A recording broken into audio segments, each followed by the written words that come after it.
أعوذ بالله من الشيطان الرجيم بسم الله الرحمن الرحيم ولا تقولوا لمن يقتل في سبيل الله أموات بل أحياء ولكن لا تشعرون صدق الله العلي العظيم صدق رسوله النبي الكريم ونحن من الشاهدين والشاكرين والحمد لله رب العالمين إن الله وملائكته يصلون على النبي يا أيها الذين آمنوا صلوا عليه وسلموا تسليما اور آج کے درود پڑھو اپنے پیارے آقا علیہ الصلوۃ والتسلیم نبی اور آل نبی کی بارگاہ درود پڑھو اللهم صل على سيدنا مولانا محمد ماذ الجود والكرم والي وبارك وسلم صلاة وسلام عليك يا رسول الله يا نبي الله يا حبيب الله برادران ملت اسلامیہ قرآن حکیم کی سورہ بقرہ کی جس آیت کریمہ کو تلاوت کرنے کا اس فقیر نے شرف حاصل کیا، اس کا مفہوم اور مطلب یہ ہے۔ اللہ تبارک و تعالیٰ ارشاد فرماتا ہے،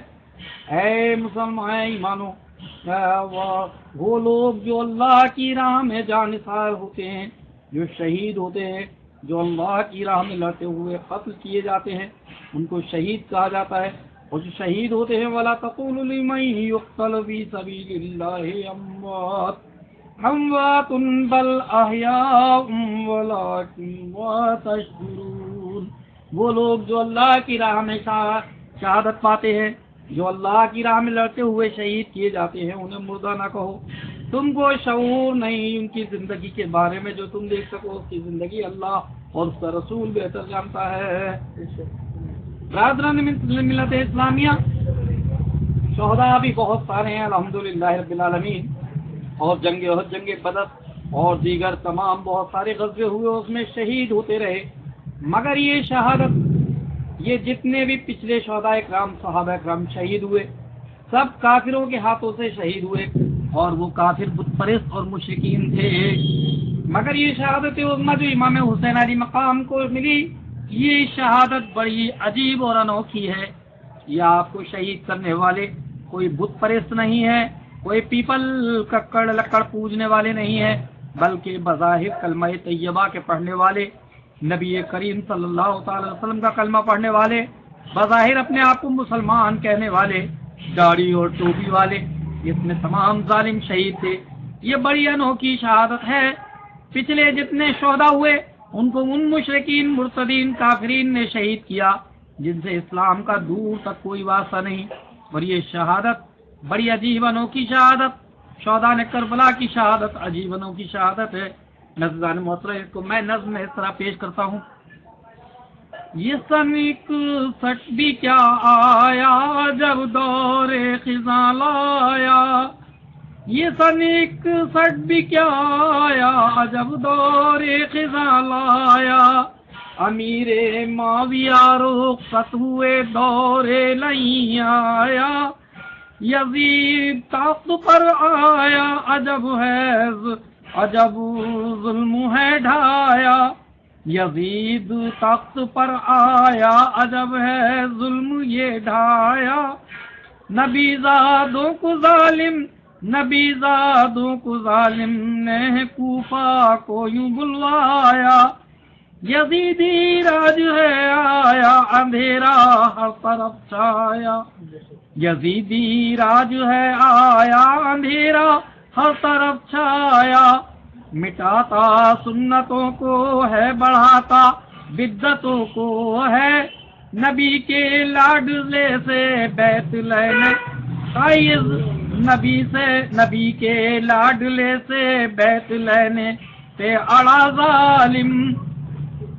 نبی کے لاڈلے سے بیت لینے پر اڑا ظالم، نبی کے لاڈلے کو ظالموں نے راہ میں گھیرا، یہ سن 61 بھی کیا آیا کہ عجب دور خزاں لایا،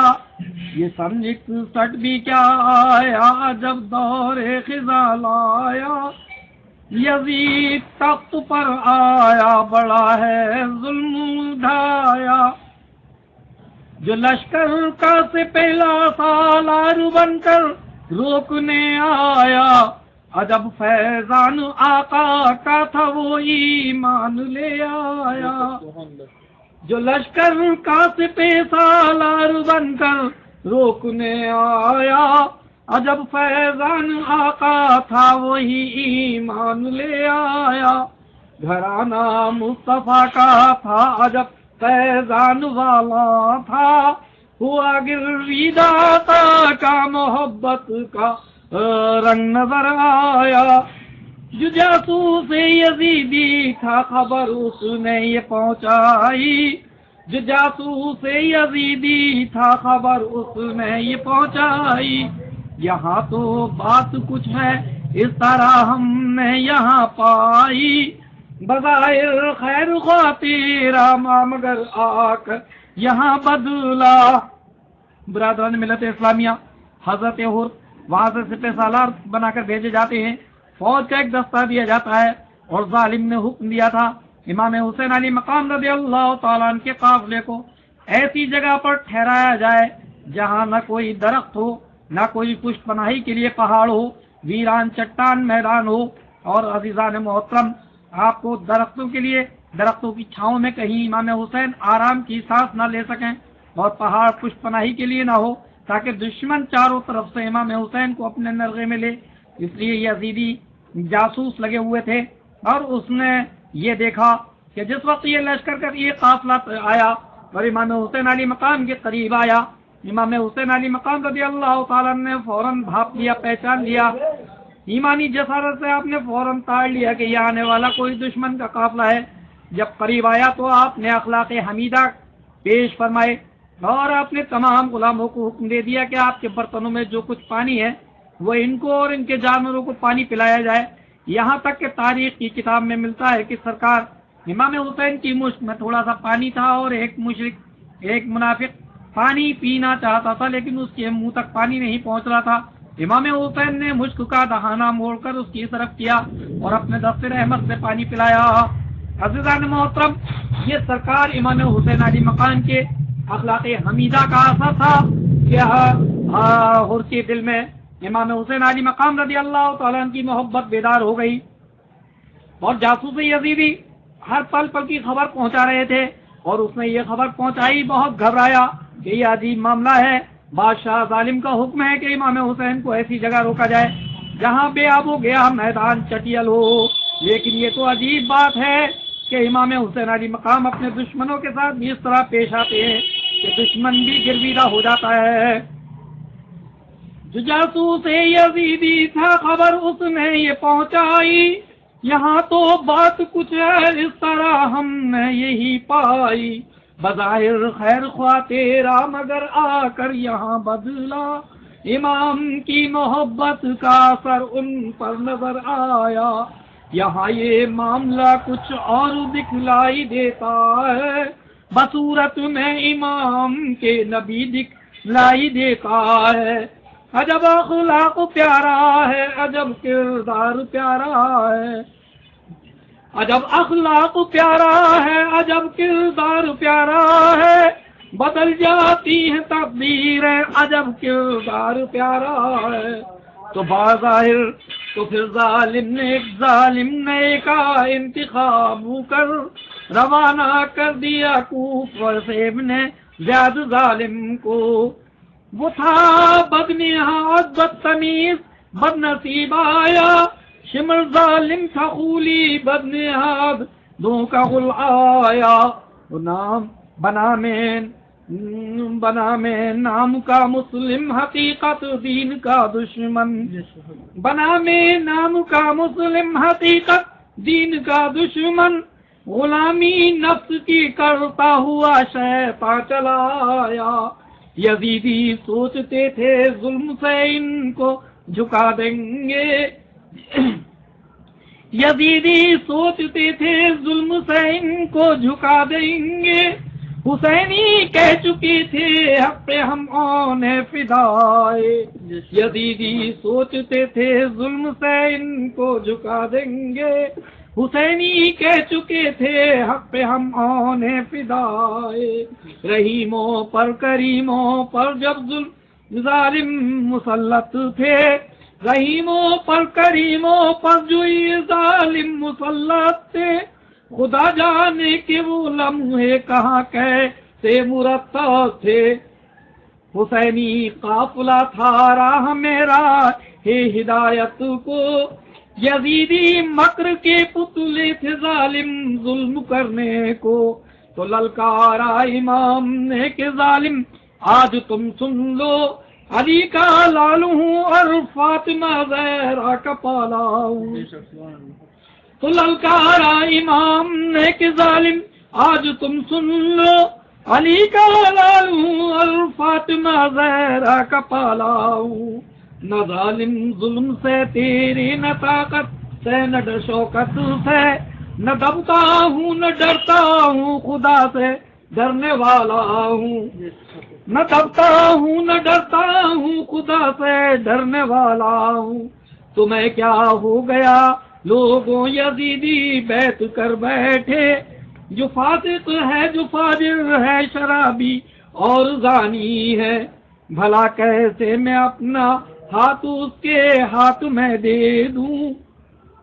بھلا کیسے میں اپنا ہاتھ اس کے ہاتھ میں دے دوں،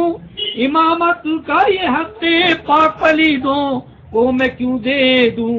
بروز حشر ہم سب کو خدا کو منہ دکھانا ہے، کٹا کر سر بھی اپنا کٹا کر سر بھی حق پہ دین کو ہم کو بچانا ہے، لٹانے جان آئے ہیں بچانے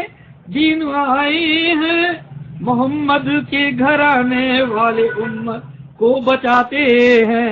الہی کر عطا ہم کو شہادت دین احمد پر، مشیر قادری کو بھی غلاموں میں اٹھا آقا، میری سمجھ تک بھی کیا آیا جب دور خزال آیا، امیر معاویہ رخصت ہوئے دور نہیں آیا۔ برادران ملت اسلامیہ 1960 میں حضرت معاویہ رضی اللہ تعالیٰ امیر المومنین دنیا سے وصال کر جاتے ہیں، اور یہ پلید شخص نشین ہوتا ہے، اور اس کے بعد اس کے کچھ چمچے کچھ جاسوسوں کو اس نے مدینہ طیبہ کی سرزمین پر بھیجا، اور امام حسین علی مقام رضی اللہ تعالیٰ عنہ کو طلب فرما کر ظہر کی نماز میں بیٹھ جانے کی کوشش کی۔ حضرت امام حسین علی مقام رضی اللہ تعالیٰ عنہ حضرت سرکار سیدنا صدیق اکبر کے شہزادے اور حضرت سرکار سیدنا فاروق اعظم کے شہزادے حضرت زبیر وغیرہ موجود تھے، اور آپ نے فرمایا کہ اے لوگوں، بیعت کی اتنی جلدی کیا ہے، اور میرا بیعت کرنا کوئی گوشے میں اور تنہائی میں بیعت کرنا مناسب نہ ہوگا، میں ذرا مشورہ کروں، اس لیے کہ میری بیعت کوئی معمولی بیعت نہیں، اور تمہارا یہاں آنا اس سے خالی نہیں، معلوم ہوتا ہے کہ امیر المومنین امیر معاویہ رضی اللہ تعالیٰ عنہ دنیا سے وصال کر چکے ہیں۔ عزیزان محترم، یہ بات 6 ماہ تک پوشیدہ رکھی گئی تھی تاکہ لوگوں کو پتہ نہ چل جائے، اور یہ ظالم اپنے رسوخ قائم کر کے اپنے خوف اور دبدبے سے اپنی حکومت کو پختہ کرنا چاہتا تھا، اور یہ جانتا تھا کہ نبی کریم رؤوف رحیم علیہ الصلوۃ والتسلیم کے لاڈلے اگر ان ہاتھوں پر بیعت کر لیتے ہیں تو زمانے کے کسی مسلمان کو انکار نہ ہوگا، مگر اللہ اکبر، یہ ہوتا بھی کیسے؟ نبی کریم رؤوف رحیم علیہ الصلوۃ والتسلیم کے شہزادے امت کا فیصلہ فرمانا تھا، قیامت تک کے لیے تاریخ مرتب ہونی تھی۔ امام حسین علی مقام نے بیعت سے عذر پیش کیا اور فرمایا کہ میرا بیعت کرنا کوئی معمولی بات نہیں، میں کسی ایسے ظالم فاسق فاجر کے ہاتھ پر بیعت نہیں کر سکتا، یہاں تک کہ زمین کا ایک ایک ہری گھاس کا ذرہ سوکھ جائے، امام حسین اپنا سر کٹانا تو پسند کرے گا مگر قوم کے سودا نہیں کرے گا۔ عزیزان محترم، اس لیے امام حسین علی مقام نے بیعت کرنے سے انکار کیا، اور یہ باضد تھے بیعت پر۔ عزیزان محترم، امام حسین علی مقام اس کے بعد مکہ معظمہ کی طرف کوچ فرماتے ہیں، اور آپ 6 ماہ تک مکہ معظمہ میں رہتے ہیں، اور 6 ماہ کے بعد جب 8 ذی الحجہ آتی ہے تو ظالم کے ظلم حد تک یہاں تک بڑھا کہ مکہ معظمہ کی سرزمین تک ان کے خطوط مکاروں کے پہنچے اور انہوں نے 150 خطوط بھیجے کہ امام آپ تشریف لے آئے، اور ایک آخری خط پہنچا تھا جس میں یہ عبارت لکھی ہوئی تھی کہ امام حسین اگر آپ تشریف نہ لائے اور بروز محشر کل نبی کریم رؤوف رحیم علیہ الصلوۃ والتسلیم آپ کے نانا جان بھی ہوں گے، خداوند قدوس کا دربار ہوگا، اور جب ہم سے سوال ہوگا کہ اے مومنو تم نے یزید پلید کے ہاتھ پر، فاسق و فاجر کے ہاتھ پر بیعت کیسے کی، تو تم کیا جواب دو گے؟ تو اس وقت ہم یہ جواب دیں گے کہ امام ہم نے آپ کے نبی پاک صلی اللہ تعالی وسلم آپ کے لاڈلے نواسے حسین کو دعوت دے کر بلایا تھا، مگر حسین بیعت کرنے نہ آئے تو مجبوراً ہمیں یزید پلید کی بیعت کرنی پڑی، حالانکہ یہ ایک مکر تھا، یہ ایک فریب تھا جو امام علی مقام رضی اللہ تعالیٰ عنہ کو دھوکے سے کوفہ بلایا گیا، اور امام حسین الحمدللہ رب العالمین بخوبی جانتے تھے۔ آپ نے راہ سفر میں بھی فرمایا تھا کہ میں جس طرف بڑھ رہا ہوں میں تو ان لوگوں کو دعوت حق دینے کے لیے بڑھ رہا ہوں، جہنم کے شعلوں سے نکالنے کے لیے بڑھ رہا ہوں، لیکن وہ لوگ میرا انتظار کر رہے ہیں، نیزے اور تلواروں سے ہماری مہمان نوازی کریں گے۔ اس وقت آپ کے شہزادے حضرت علی اکبر فرماتے ہیں کہ میری آنکھوں میں نیند کی غنودگی تھی کہ یقیناً میں ہمارے اوپر سفر کی تھکان تھی، اور میں نے یہ دعا سنی، اچانک بابا جان کے ہونٹوں پر قالوا انا للہ و انا الیہ راجعون، یک میں اپنے گھوڑے کو ایڑ لگا کر قریب پہنچا اور بابا جان کے قدموں کا بوسہ دے کر پوچھا، اے بابا جان خدا نہ کرے اللہ آپ کو کوئی غم کی صورت دکھائے، یہ کون سا موضوع تھا جس وقت آپ نے یہ دعا پڑھی؟ تو آپ نے فرمایا بیٹا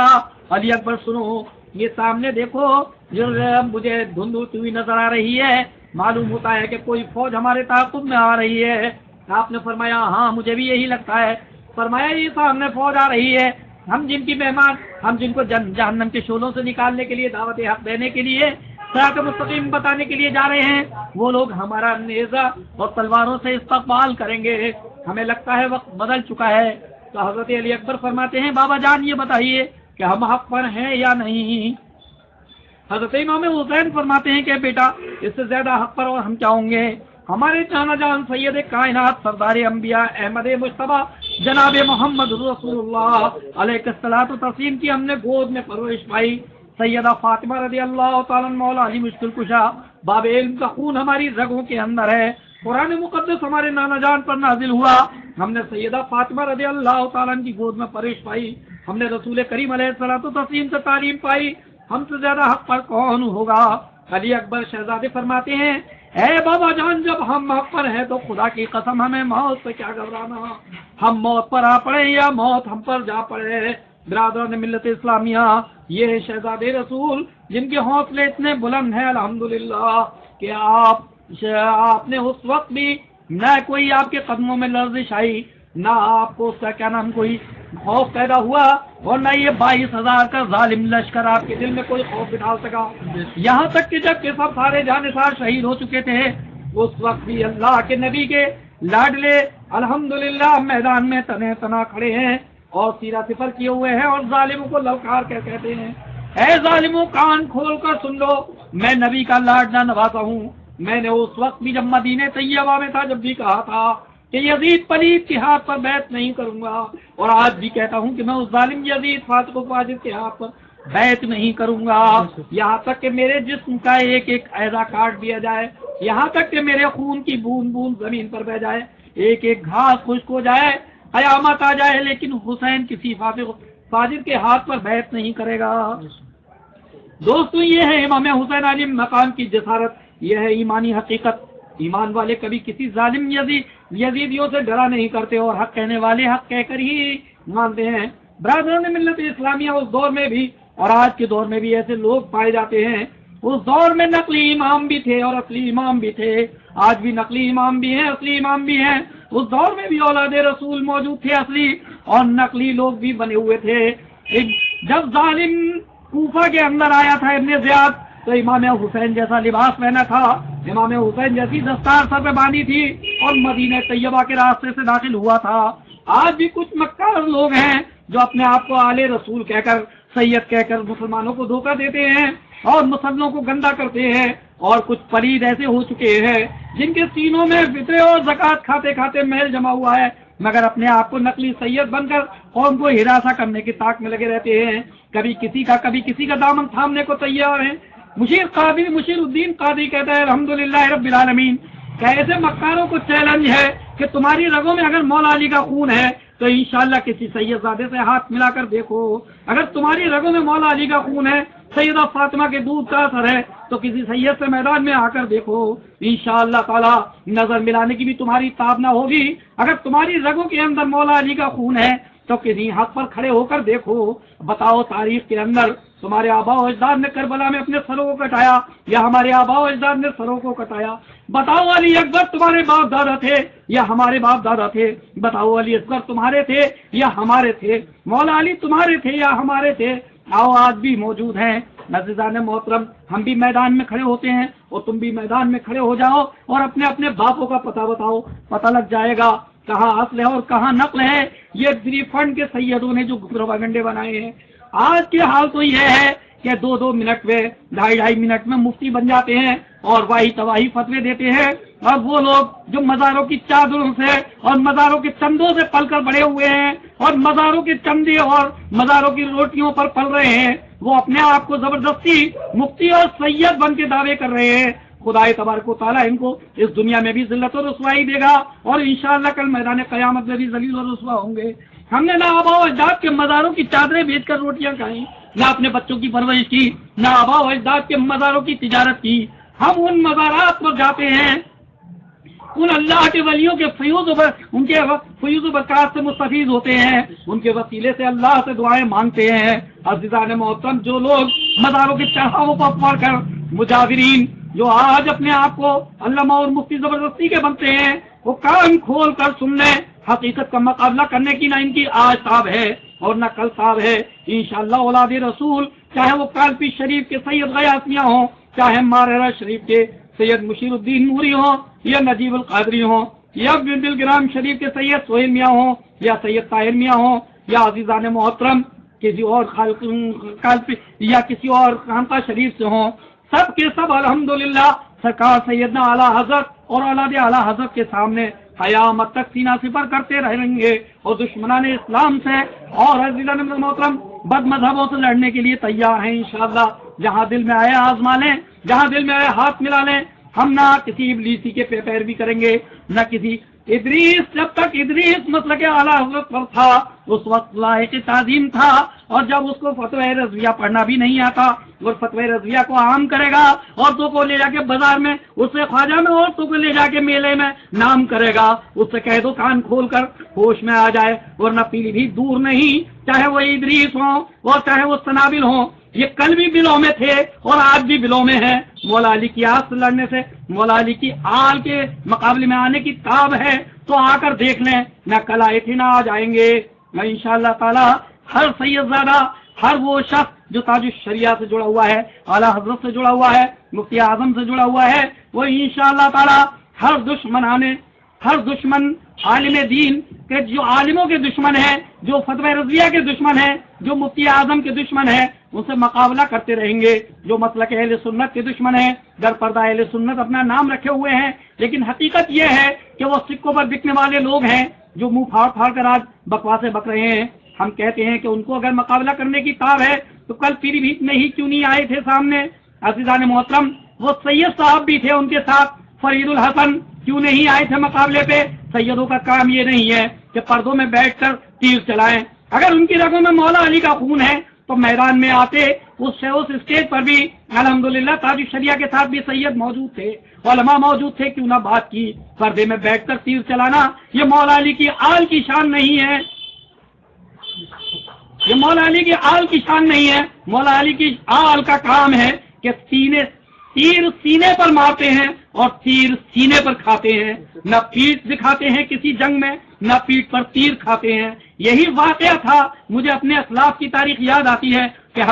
حضرت حمزہ کی شہادت کے بعد حضرت حمزہ کی بہن رسول کریم علیہ الصلوۃ والتسلیم کی پھوپھی تشریف لائی تھی۔ ہمارے گھر کی عورتوں کا مزاج یہ ہوتا ہے کہ سرکار کی پھوپھی تشریف لائی اور عرض کرتی ہیں کہ اے محمد صلی اللہ تعالی علیہ وسلم، میں بھائی حمزہ کی جنازے کو دیکھنا چاہتی ہوں۔ اللہ کے رسول نے ارشاد فرمایا، اے پھوپھی جان، آپ حضرت چچا حمزہ کا چچا جان کا جنازہ کیا کریں گی دیکھ کے؟ ان کو دشمنوں نے بڑی اذیتیں پہنچائی ہیں، ان کے جسم اطہر پہ بڑے سخت زخم دیے ہیں، آپ عورت ذات ہیں، آپ کا دل نرم ہے، آپ روئیں گی۔ آپ نے فرمایا اے پیارے نبی صلی اللہ تعالی علیہ وسلم، میں تمہاری پھوپھی ہوں، حضرت حمزہ کی بہن ہوں، خاندان قریش کی عورت ہوں۔ اے اللہ کے رسول، خدا کی قسم نہ میں وائے ویلا کروں گی نہ روؤں گی، بلکہ میں یہ دیکھنا چاہتی ہوں میرا بھائی قریش کس حالت میں شہید ہوا ہے۔ اگر اس نے سینے پہ تیر کھائے ہیں تو یقیناً حضرت عبد المطلب کا نام زندہ کیا ہے،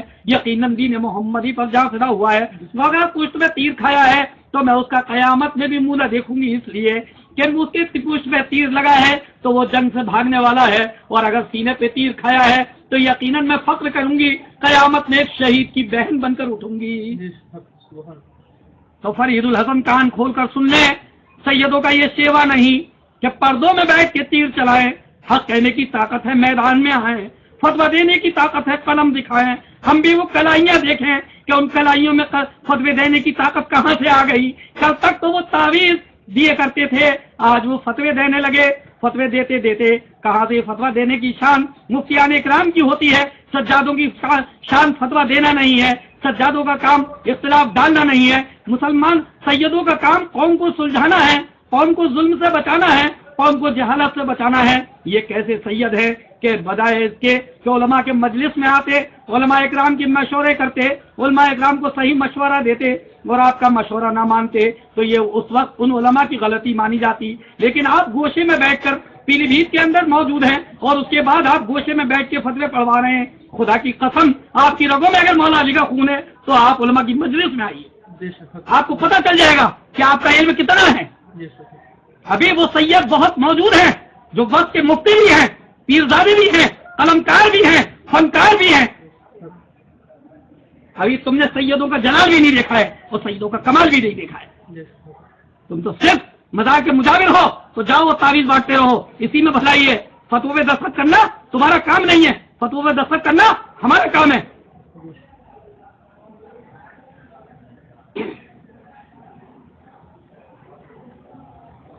وآخر دعوانا للہ الحمد، استغفر اللہ ربی من کل ذنب واتوب الیہ۔ انشاءاللہ تعالی جب تک ہم زندہ رہیں گے ہر اہل حق کا ساتھ دیں گے، ہر اہل حق کا ساتھ دیں گے، ہر باطل کا منہ توڑ جواب دیں گے۔ وہ باطل ہمارے گھر سے اگر کوئی فتنہ اٹھے گا اس کا بھی گلا داب دیں گے، وہ باطل کسی اور گھر سے اٹھے گا اس کا بھی گلا داب دیں گے۔ ہر باطل کے لیے ان ہاتھوں میں دم ہے۔ انشاءاللہ تعالی جب تک سیدوں کی رگوں میں خون ہے، جب تک سیدوں کو ہوش ہے، جب تک سیدوں کی جنت جسموں میں جان ہے، حق کا ساتھ دیتے رہیں گے۔ ہم مار دیے جائیں، بدنوں کی بوٹی بوٹی کر دی جائے، ہمارے سروں کو نیزوں کی نوکوں پر رکھا جائے، پھر بھی ہم حق کہتے ہیں، حق کہیں گے، حق پہ قائم رہیں گے۔ فتوی رضویہ کو سمجھنا سب کے بس کی بات نہیں ہے۔ حضور امین میاں نے کہا تھا یہ مہاراج شریف میں، قصر رضا تو بہت بلند ہے،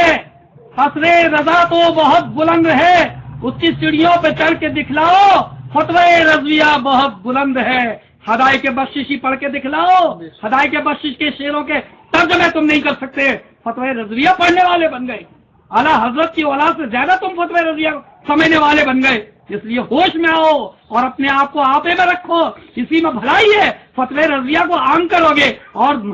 اجمیر شریف کے مجلس میں عرس میں عورتوں سے لے جا کے اپنا نام کرو گے، تمہاری عورتیں دن دہاڑے میں نے درگاہ پہ دیکھی تھی۔ زیادہ مت کرو، بولو، سب معلوم ہے تمہاری حقیقت۔ فتوی رضویہ کو عام کریں گے، ہے نا، اور جہالت کا کام کریں گے، ہے نا۔ تمہارے ابا کا ہے فتوی رضویہ۔